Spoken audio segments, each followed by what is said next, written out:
ക്ഷേത്രത്തിൽ പോകുന്നുണ്ട് ഞങ്ങൾക്ക് എന്തുകൊണ്ട് ഗുണം കിട്ടണില്ല, അല്ലെങ്കിൽ ക്ഷേത്രത്തിൽ ചെന്ന് ഇന്നതൊക്കെ ചെയ്തുല്ലോ ഞങ്ങൾക്ക് എന്തുകൊണ്ട് അനുഭവങ്ങൾ വരണില്ല. അത് ആചരിക്കുമ്പോൾ മാത്രമേ അതിൻ്റെ പൂർണ്ണമായിട്ടൊരു ഗുണവും അനുഭവവും അനുഗ്രഹവും കിട്ടുള്ളൂ. അപ്പോഴാണ് ക്ഷേത്ര ദർശനങ്ങൾ പൂർണ്ണമാവണത്. ഹരി ഓം. എല്ലാവർക്കും നമസ്കാരം. ഞാൻ സുദർശൻ മേഴത്തൂർ.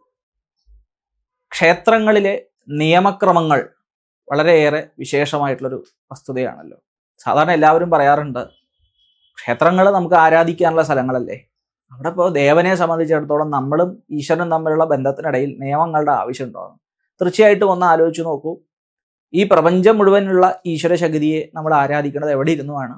പക്ഷെ അതിന് നിയമങ്ങളൊന്നുമില്ല. അവരവർക്ക് അവരവരുടെ ഗ്രഹങ്ങളിലിരുന്ന് മനസ്സുകൊണ്ടോ സങ്കല്പങ്ങളോ കൊണ്ടോ നാമജപങ്ങളെ കൊണ്ടൊക്കെ ഈശ്വരനെ ആരാധിക്കാം.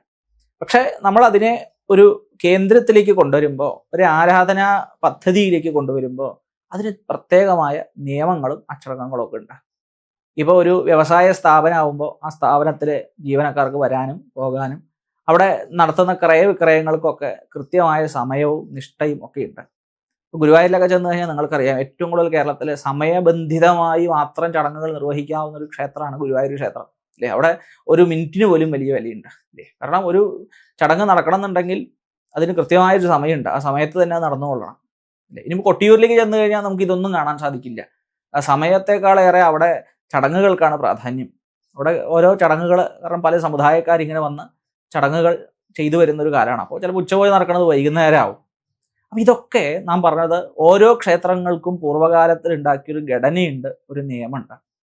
ആ നിയമങ്ങൾ എവിടെ പാലിക്കണം എന്ന് ചോദിക്കുമ്പോൾ, ഒരു സംഘടനാ തലത്തിലേക്ക് വരുമ്പോൾ, ഒരു സിസ്റ്റമൈസ്ഡ് ഒരു സിലബസ് വരുമ്പോൾ, ഒരു സ്കൂളിലേതുപോലെ, ഒരു കോളേജിലേതുപോലെ, ഒരു യൂണിവേഴ്സിറ്റിയിലേതുപോലെ ഒരു പ്രസ്ഥാനം നടത്തിക്കൊണ്ടുപോകുമ്പോൾ നിയമം ആവശ്യമാണ്.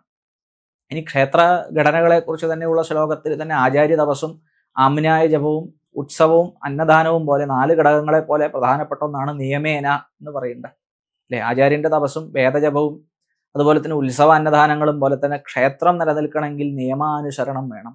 കാരണം ദേവതയെ നമ്മൾ പ്രത്യേകമായ ഒരു ചട്ടക്കൂടിലേക്ക് കൊണ്ടുവരുന്നൊരു ഭാവമാണ്. ഒരു ഡൈറ്റിയെ, പ്രപഞ്ചാകെ നിലനിൽക്കുന്ന പരമശക്തിയെ ഒരു പ്രത്യേക ചൈതന്യത്തിലേക്ക് കൊണ്ടുവരുന്നൊരു വിഷയമാണ് ക്ഷേത്രഘടന. അതുകൊണ്ടാണല്ലോ ക്ഷയങ്ങളിൽ നിന്ന് ത്രാണം ചെയ്യാൻ വേണ്ടി ക്ഷേത്ര ദർശനം നമ്മൾ ഉണ്ടാക്കി വെച്ചത്. ആ ക്ഷേത്രത്തിലേക്ക് വരുമ്പോൾ നിശ്ചയമായി നിയമമുണ്ട്. അപ്പോൾ ആ ക്ഷേത്രത്തിന്റെ പൂർവ്വകാല നിയമം എന്താണോ അത് ആചരിച്ച് അനുഷ്ഠിച്ചു പോകുമ്പോഴേ ആ ക്ഷേത്രത്തിൽ നിന്ന് ഗുണം ഉണ്ടാവുള്ളൂ.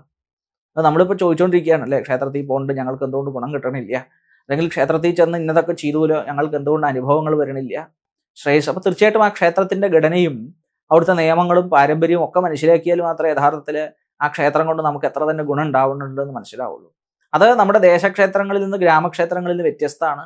മഹാക്ഷേത്രങ്ങളിലേക്ക് പോകുമ്പോൾ അവിടുത്തെ പൂജകളും ക്രമങ്ങളും 5 പൂജയും 3 ശീവേലിയോട് കൂടിയിട്ടുള്ള വിശേഷമായിട്ടുള്ള പൂജാക്രമങ്ങളാവാം മഹാക്ഷേത്രങ്ങളിലൊക്കെ ഉള്ളത്. അതിപ്പോൾ ഗുരുവായൂരിലോ വൈക്കത്തിലേക്കൊക്കെ പോകുമ്പോൾ അതിൻ്റെതായ തിരക്കും ഘടനകളൊക്കെ മാറുമ്പോൾ അതിൻ്റെ വൈശിഷ്ട്യമൊക്കെ മാറും. അപ്പോൾ തീർച്ചയായിട്ടും ഓരോ ക്ഷേത്രങ്ങൾക്കും ഓരോ നിയമമാണ്, ആചരണമാണ്. ഒരു ഇംഗ്ലീഷ് മീഡിയം സ്കൂളിൻ്റെ നിയമമല്ല ഒരു ഗവൺമെൻറ് സ്കൂളിൽ നമ്മൾ കാണാൻ സാധിക്കുക. ഒരു LP സ്കൂളിലേക്ക് വരുമ്പോൾ ആ നിയമമല്ല നമുക്ക് കാണാൻ സാധിക്കുക. കാരണം അവിടുത്തെയൊക്കെ രീതികളും പദ്ധതികളും വ്യത്യസ്തമാണ്. എന്ന പോലെയാണ് ക്ഷേത്രത്തിൻ്റെ ഘടനകളും അതിൻ്റെ സമ്പ്രദായങ്ങളും ആചരണങ്ങളും പലതും വ്യത്യസ്തമായിരിക്കുമ്പോൾ അതിൻ്റെ നിയമങ്ങളും ആചരണങ്ങളും വ്യത്യസ്തമാവുക. തീർച്ചയായും നിയമാനുസരണത്തോടു കൂടി പോയാൽ മാത്രമേ, ഗുരുവായൂർ ക്ഷേത്രത്തിലേക്ക് ചെല്ലുമ്പോൾ അവിടുത്തേതായ ഒരു നിയമമുണ്ട്. ഷർട്ടഴിച്ചേക്ക് അകത്തേക്ക് കിടക്കണം എന്നുള്ള നിയമമുണ്ട്. പത്മനാഭസ്വാമി ക്ഷേത്രത്തിലേക്ക് വരുമ്പോൾ കേരളീയ വസ്ത്രങ്ങൾ തന്നെ ധരിക്കണം എന്ന നിയമമുണ്ട്. അവിടെ പ്രത്യേക ദർശന സമയങ്ങളുണ്ട്, ദർശനം ചെയ്യാൻ പാടില്ലാത്ത സമയങ്ങളുണ്ട്. അങ്ങനെ ഓരോ ക്ഷേത്രങ്ങളിലേക്കും വരുമ്പോൾ അതിന് പ്രത്യേകമായ നിയമങ്ങളും ആചരണങ്ങളും ഉണ്ടാക്കിയത് ആ ക്ഷേത്രത്തിൻ്റെ തന്നെ ദേവതാഭാവങ്ങളുടെ ശക്തിയെ വർദ്ധിപ്പിക്കാൻ വേണ്ടിയിട്ടാണ്. അത് മനസ്സിലാക്കി ആചരിച്ചുകൊണ്ട് വേണം നമ്മൾ ഇതിനൊക്കെതിരെ പല വിമർശനങ്ങളും ചിന്തിച്ചുകൊണ്ടിരിക്കുന്ന സമയമാണ്. എന്തുകൊണ്ട് ഷർട്ടഴിച്ച ക്ഷേത്രത്തേക്ക് നമുക്ക് കടന്നുകൂടാ? അത് നമുക്ക് മനസ്സുകൊണ്ടല്ലേ നമ്മൾ ദേവനെ ആരാധിക്കേണ്ടത്? ഈ ചോദ്യങ്ങൾ യഥാർത്ഥത്തിൽ അവിടെ പ്രസക്തമല്ല. കാരണം ഒന്ന് ചിന്തിച്ചു കഴിഞ്ഞാൽ ക്ഷേത്രം ഉണ്ടാക്കിയ ഒരു തന്ത്ര സമ്പ്രദായത്തിൽ ഉണ്ടാക്കിയ ഒരു ആചരണത്തിലാണ് നിലകൊള്ളുന്നത്. കാരണം നമുക്ക് ഹോമാചരണങ്ങളിൽ നിന്നാണ്, അഗ്നി ആരാധനകളിൽ നിന്നാണ് വിഗ്രഹാരാധനകളിലേക്ക് നമ്മുടെ സമ്പ്രദായവും പാരമ്പര്യവും മാറിയത്. അപ്പോൾ ആ വിഗ്രഹത്തിന് ശക്തിയെ സ്വാംശീകരിക്കാൻ യോഗ്യമായ ഒരു നിയമ അനുസരണവും നമ്മുടെ ദേശവുമായി ബന്ധപ്പെട്ട ഉത്തരേന്ത്യയിൽ ക്ഷേത്രത്തിൽ ചെല്ലുമ്പോൾ, നമുക്ക് ദ്വാരകയിൽ ചെല്ലുമ്പോഴോ അല്ലെങ്കിൽ മധുരയിലോ വൃന്ദാവനത്തിലോ ചെല്ലുമ്പോൾ, അല്ലെങ്കിൽ തമിഴ്നാട് മധുര മീനാക്ഷിയിലോ അല്ലെങ്കിൽ ഉത്കൃഷ്ടമായ ചിദംബരത്തോ ചെല്ലുമ്പോൾ ഉള്ള ആചാരക്രമങ്ങളല്ല നമ്മുടെ ക്ഷേത്രത്തിൽ. അതല്ല മൂകാംബികയിൽ ചെല്ലുമ്പോൾ, അല്ലതല്ല തിലൈ നടരാജ പെരുമാളെ നമ്മൾ ദർശിക്കുമ്പോൾ, ഇനി നമ്മൾ കാമാഖിയിലോ അല്ലെങ്കിൽ മഹാക്ഷേത്രങ്ങളായിട്ടുള്ളതായ പുരിയിലെ ജഗന്നാഥനെ കാണുമ്പോഴുള്ള ആചാരങ്ങൾ ഒന്നിൽ നിന്നൊന്ന് വ്യത്യസ്തമാണ്.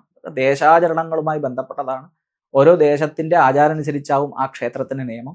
തീർച്ചയായും അതുകൊണ്ട് ഏത് ക്ഷേത്രത്തിൽ ചെല്ലുമ്പോഴും അവിടുത്തെ നിയമ പദ്ധതികളെക്കുറിച്ച് മനസ്സിലാക്കി അത് ആചരിക്കുമ്പോൾ മാത്രമേ അതിൻ്റെ പൂർണ്ണമായിട്ടുള്ളൊരു ഗുണവും അനുഭവവും അനുഗ്രഹവും കിട്ടുള്ളൂ. അപ്പോഴാണ് ക്ഷേത്ര ദർശനങ്ങൾ പൂർണ്ണമാവുന്നത്.